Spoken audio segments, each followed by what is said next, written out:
It finally happened, folks. Finally, before the shot clock ran out, before I thought I was going to go completely insane that Justin Trudeau openly, falsely promising Donald Trump that we're going to pick a fentanyl czar was going to go through the cracks. They finally did it, ladies and gentlemen. This is from Canadian Lawyer Magazine. I didn't know lawyers had a magazine, but I guess if anything, they have magazines for everything. So I guess, lawyer could be one of them. Kevin Brosno, appointed as Canada's new fentanyl czar. That's the guy there. He is a former RCMP deputy commissioner with over 20 years in law enforcement and national security. So, Prime Minister Justin Trudeau has announced Kevin Brosno's appointment as Canada's new fentanyl czar.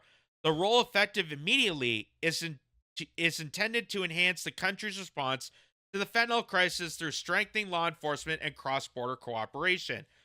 Brosno, a former deputy commissioner of the Royal Canadian Mounted Police (RCMP), has more than 20 years of experience in law enforcement and national security. He holds a Master's of Law from Harvard Law School, specializes in corporate and indigenous law, and a Bachelor's of Laws in distinction from the University of Alberta. Brosno held senior government positions, including Associate Deputy Minister of Fisheries and Oceans and Assistant Deputy Minister of Safety and Security at Transport Canada. Most recently, he served as the Prime Minister's Deputy National Security and Intelligence Advisor. In his new position, Brosno will work closely with U.S. counterparts and Canadian law enforcement agencies to disrupt fentanyl trafficking networks. Trudeau emphasized the urgency of addressing the fentanyl crisis, calling the drug a lethal threat to communities across Canada. He stated that Brosno's appointment will accelerate efforts to detect, disrupt, and dismantle the fentanyl trade with strengthening partnerships with the United States. The government has introduced several measures to combat fentanyl trafficking. Detection capabilities at border crossings are being expanded with new chemical detection tools, canine teams, and a precursor chemical risk management unit to track the distribution of precursor chemicals used in drug production. The federal government is developing a new Canadian Drug Analysis Center to examine illegal drug samples and identify their sources. In addition, the government plans to list organized crime cartels as terrorist entities under the criminal code, providing law enforcement with additional tools to prevent and disrupt criminal activities. To enhance border security, Canada is implementing a $1.3 billion plan that includes deployment of Black Hawk helicopters, 10,000 personnel. So we know about that. That was Trudeau's promise to Donald Trump. That's what gave us that 30-day extension on the tariffs. Oh, we're gonna get a fentanyl czar. We're gonna pretend to care about the border. But you remember back in December when Pierre Poilievre brought this to attention in the House of Commons, that there was a fentanyl crisis, that we need to do something about this, that everybody knew about this fentanyl crisis. Not just Trump, not just Pierre Poilievre. Everybody knows about this. Trudeau responded with, we can't do anything about it because the science and compassion are with our ill-fated logic. That's why we have to do these safe supplies, safe injection sites. That's why we got to keep the criminal cartels from being prosecuted, from being cracked down, because they work and coincide with the federal government. We have criminal gangs that run our federal administrations. That's why they were able to do this for such a long time. So this idea that that Trudeau all of a sudden, after Trump rained terror against Canada, oh yeah, we're gonna do a border wall. We're gonna do some border plans. We're gonna send 10,000 troops there. We're gonna do something about fentanyl. Do I really believe it's gonna happen? Maybe, but it's very highly unlikely. Because if they waited this long, if they waited till Trump finally put his foot down to say something about that, Canadians have already, in massive swaths, have told our government to do something about this. Do you think they're actually going to respond in accordance to this? Probably not. Considering the fact that the federal government works hand in foot with the organized crime cartels that are operating this and done this under the radar. And even this guy, this Kevin Rossno, he may have the experience. He may have the RCMP 20-year declarated experience. He also worked inside the federal government. So obviously he was aware about this beforehand. Where did he step in then? Why is it taking now in 2025, at almost the end of February, where the tariffs are going to be implemented by March, the 30-day trial is going to be over, and we're going to get these tariffs? Why are they waiting till now to finally react to it? So that's just my take of it. A new intelligence directive backed by a $200 million investment will increase security agencies, blah, blah, blah. Canadian. So we know about that. Canada needs a fentanyl czar who will coordinate between agencies, move quickly to tackle challenges, and bring over 20 years of RCMP experience to a crisis plaguing our communities, Public Safety Minister Dave McGuinty said in a news release.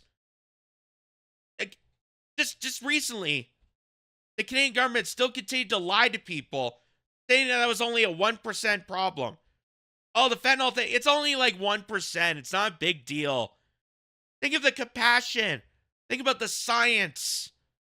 We got to help these people weighing off their addictions with ill-fated logic. Because even the people that work with people with addictions know how stupid this was. That this is going to cause more problems in the longer outcome. And here we are in the end of February, where the tariff war, the little 30-day freeze is going to come to an end, and still, it just seems like vague, empty gestures. Oh, we elected a fentanyl czar. Okay, that's great. Now do something. Do something about the problem. Working closely with our American counterparts to disrupt and dismantle this illegal drug trade crossing our border, blah, blah, blah. Kevin is our guy. But again, Canada's known about this for a long while. And here's just to remind people, this is back in December of 2024. Doug Shipley pointed this out. It says, breaking, RCMP Commissioner Duhaime confirms that Canada is now a net exporter of fentanyl. When Justin Trudeau and the rest of the Liberal Party lie and gaslight people, saying that's only 1%, but yet we are the largest net exporter of fentanyl. We showed you the RCMP drug bust that produced 95.5 billion lethal doses. Enough to give every single Canadian citizen in this country enough for 2.5 doses. Just in one laboratory. It's no surprise since the NDP Liberals passed Bill C5, which removed mandatory prison time for drug trafficking and the production of fentanyl. Shameful. So listen to what he says here. Recently, the Canadian Department of Foreign Affairs has been quoted as saying that Canada is now a net exporter of fentanyl. I understand there's been some talk today about how much goes to the States, how much goes here, but overall, Commissioner, would you agree with the statement from the Department of Foreign Affairs that Canada right now is a net exporter of fentanyl?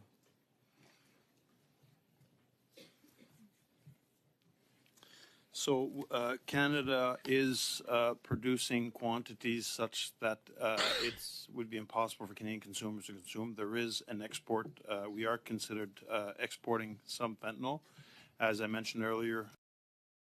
So they're even admitting to this back in December. They knew about this. They knew about this. So why did they wait? Why did they wait till the end of February when they know that tariffs are breathing down the back of their necks? That's going to affect this country so massively. Why did they wait till now to do the bare minimum of electing a fentanyl czar?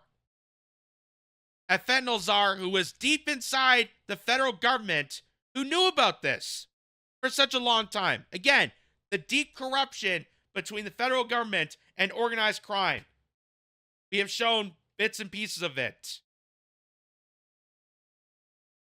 It is just, it's just, my mind is just absolutely astonished. And it's not going to turn things around. It's not going to turn things around. As much as it's good that finally, Trudeau committed to a promise they made to Donald Trump and a promise he made to Canadians by saying he's going to elect a fentanyl czar, not going to fix the problem, because the problem they knew about for such a long time, they continue to ignore it. They allow these organized cartels to get in bed with the federal government. They're part of this corruption. They're part of the reason fentanyl is such a huge crisis here in this country. And they allowed to take over for how many years? They knew about this. They knew about this. And this Kevin Brosnaugh, who they just elected as fentanyl czar, already knew about this. And here we are at the end of February. The shot clock is running out. We're going to get these tariffs no matter what. And now they finally just got someone to play a fentanyl czar to deal with this crisis that they have done nothing for the past how many years? Unbelievable. So let's hear the rest of this guy's response. As was mentioned earlier, minute trace goes to the United States based on the intelligence that we have, but it is being exported at a greater cost than what the cartel is actually making it right now. Thank you. And recently, so he's saying the export is at a greater cost than the cartels already reported on it. So we have a massive crisis here in Canada. And Donald Trump was definitely right about pointing this out.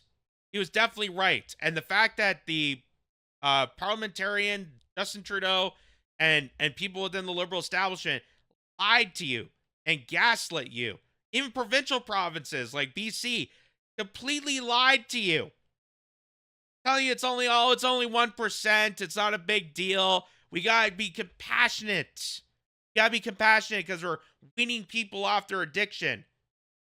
Even though it's off of false logic, there's no scientific inquiry, there's no scientific backing. And the people that deal with addiction studies have already called this out. I've already called out how bad this is. And now here we are, where our entire nation is dealing with this problematic issue, to the point that a sitting U.S. president is calling it out, putting tariff threats on us to get our act together, and we're barely making the minimum. We're barely doing anything. Oh yeah, I understand. Yeah, it's a big problem. They said that back in December. And so far, in the last 2 months, all they've done is elect some guy that's going to look into it further. That's going to make you feel safer. there was 11 kilograms of fentanyl originating from Canada was recently seized at the Australian border. That's, I assume, I'm not obviously an expert in the size of that, but I assume 11 kilograms is a lot of fentanyl. Is that a lot? Is that It is a lot, and during my Five Eyes meetings, I do chat with my counterpart from Australia to see how we can work together. Not that we don't work together, but work a stronger partnership in addressing fentanyl. Okay, so that's just one example. So yeah, with the Five Eyes security nations that also help with the cartels, the CIA, all that, we're gonna just address fentanyl. We're gonna address the problem that everybody already knows about. We're just going to keep addressing how bad it is. Instead of, I don't know, combating the cartels. But why would they do that? Why would they do that? Why would they hurt their best friends that have coordinated organized crime, the federal government, and the intelligence agencies all coordinate together to screw this country over? To purposely undermine Canadians, to undermine this problem, to allow for more people to be exposed and abused by the fentanyl and illicit drugs, that they could seize more control and opportunity. Just like how I wrote a Substack about how our province here in Ontario was so complicit about booze and alcohol. Why would they care so much about bringing alcohol to corner stores? Was it because people were chanting and wanting this to happen? No, it's because Doug Ford found an opportunity. Hey, give people more booze and they won't worry about my problems with finances, my corruption with the Greenbelt, how I'm destroying the Science Center to spend billions of dollars on taxpayer money to a project that's not going to exist. Let's flood the country with illicit drugs and booze and give these people bread and circuses so they never revolt, so they never organize, so we have complete crime on our streets. We have no control over our city, over our streets, over anything. And that will make Canada so desperate that we'll have totalitarian control. That's how they're doing this. And they're complicit with organized crimes and organized gangs that do this on a regular basis. Like I said, it's great that we have a fentanyl czar. It's great that we have someone at least going to be held responsible to dealing with this crisis. But are they actually going to take the initiative to combat this? I wouldn't put your eggs in that basket. I wouldn't hold your breath. If it's been going on for this long, and if you look at the RCMP website, there's hundreds and hundreds of cases where they have done drug busts. Again, the super lab where they produce 95.5 million doses of fentanyl across the country. How there's international corporations, how there's international trading, multinational partnerships between crimes with China, with the Tyrats, to everything. I just don't see this moving forward in a good direction until we actually expose the mass amount of corruption that allowed this fentanyl crisis to explode to the situation it's in right now. Until we expose that, until we call that out and cut the ties between the cartels and the federal government, nothing's going to be done. Nothing's going to change. And this fentanyl czar is just, again, a false, empty gesture promise to pretend to deal with this crisis long enough that Trump looks the other way, and then we combat with more tariffs. Just an absolute wreck. This is brought to you by Ground News, the versatile news app and website that gathers all the world's media on one place and allows users to compare coverage. Ground News gives you the access of thousands of sources worldwide, allows you to see the media blind spots, and even gives analysis on the bias and factuality of those stories. Weave your way through the mainstream narratives, the corporate lies, and have total access to find complete information that you deserve. Click on the link below and get 15% off a subscription. Be critical, be informed, be ground.